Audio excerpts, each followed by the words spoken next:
This work examines the effects of health claims on nutritional claims and provides evidence from a close to real experiment on breakfast biscuits. The work was conducted at the Agri-Food Research Center and Technology of Aragon by Azucena, Gracia, and myself.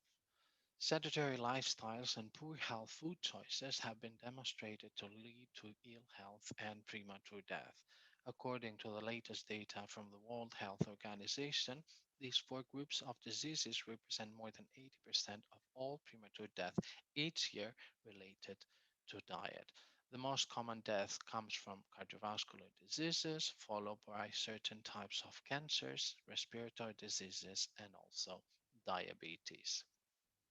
In order to address the problem of obesity and the non-communicable diseases related to diet, the European Food Safety Authority has provided nutritional and health claims in order to provide trustful information to consumers and also allow them to distinguish the healthiness of the food that they purchase.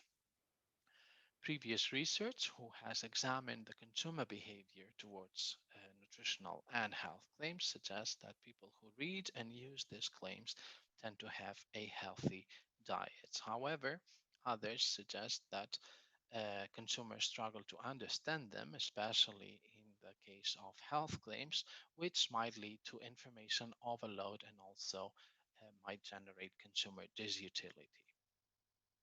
Given the aforementioned, the main objective of our research was to examine whether adding a health claim to the associated nutritional claim is valued by consumers on a non-hypothetical choice experiment with real products and real payments. The experiment was conducted using a between subject design where half of the participants were communicated with only the nutritional claims on the food package. Meanwhile, the other half were communicated with the nutritional and health claim. Here we have a picture from the smart point of sale, which is used mainly for experimental purposes, and it mimics a real supermarket. So for the product of reference, we decided to choose the breakfast biscuits. First, because from the previous literature, we saw that cereals have a high prevalence of nutritional claims in many EU countries, Spain included. Second, from a market research that we conducted in different supermarkets in the national territory, we also found that breakfast biscuits have a high prevalence of nutritional and health claims. Finally, we also found that breakfast biscuits are mostly consumed by are consumed by many Spanish households. Considering the market research and the database that we conducted, we decided to use four levels of prices. We also included an unlabeled package of breakfast biscuits without any nutritional or health claim in order to compare it with the rest. We decided to use two types of nutritional claims, one package which is high in fiber and another one which is reduced in saturated fat, and also a health claim for each of these two nutritional claims. What is important here to mention is that compared to health claims, which their presence was very low, the prevalence of nutritional claim was much higher. So the study was conducted in Zaragoza, Spain in 2015. All consumers were food shoppers who consumed breakfast biscuits, and they were stratified by age and gender and were older than 18 years old. Upon their arrival into the lab, they signed an informed consent form of participation, and then they entered into the supermarket shelves to choose four subsequent choices of breakfast biscuits. After choosing, they went to the cashier to pay, where they were asked to select one of the four binding scenarios of the four choice task. They received €10 to purchase a box of breakfast biscuits, and then finally they paid the corresponding price of the binding scenario that was chosen. So this is the utility model that we used. Here we have the no buy option and all of the rest of the the attributes and their levels. And for this model, we estimated 4 additional models. The first one is the multinomial logit model, which assumes homogeneous preferences.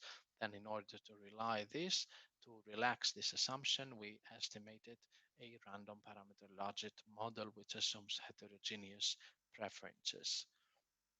As a third model, we use the error component random parameter logit model, which considers whether the design alternatives have a higher utility variance than the no-buy option. And finally, we estimated the error component random parameter logit model with correlated errors, which assumes that taste parameters could be also correlated.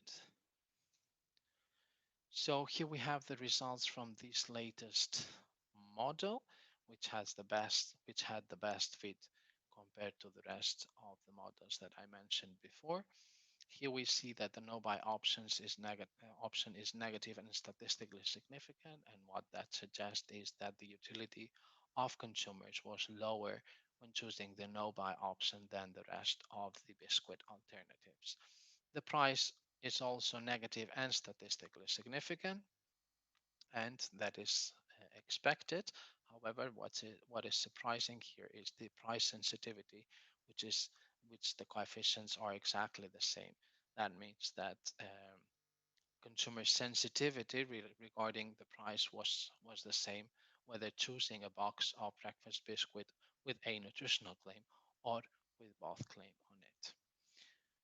In treatment A, we can see that the utility of consumers was slightly higher when choosing the fiber nutritional claim than the saturated fat nutritional claim. However, in treatment B, we can see that consumers' utility increased when choosing the nutritional and health claim related to the reduction of saturated fat compared to the fiber one.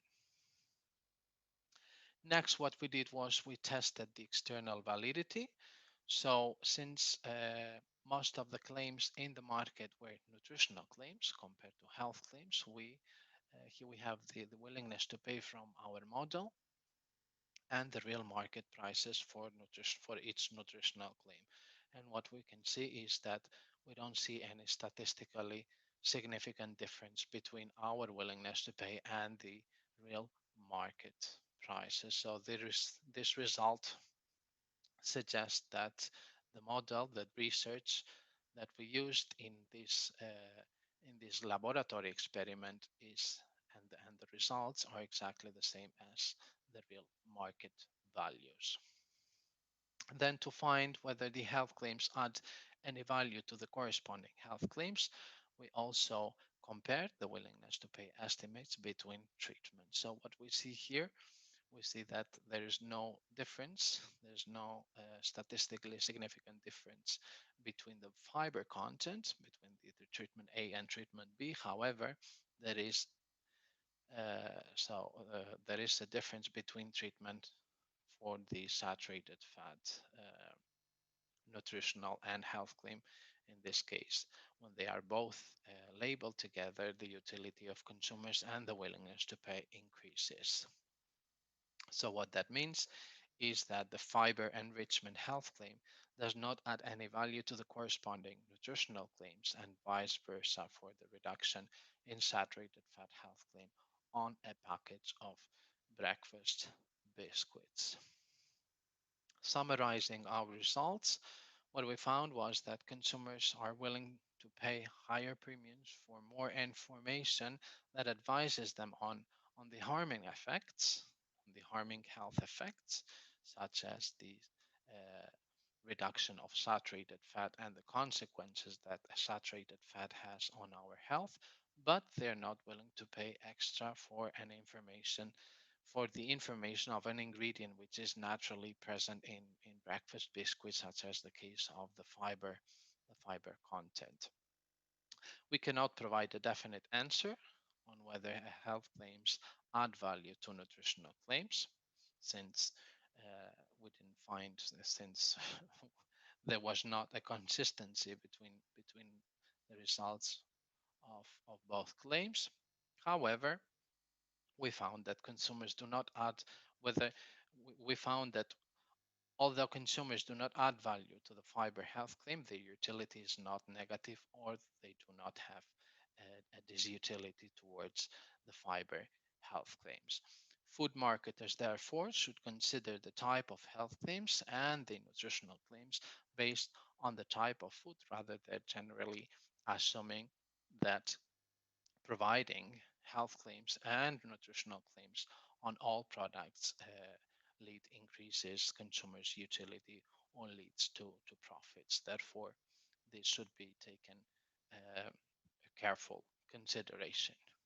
And that is all from my part. Thank you for your attention.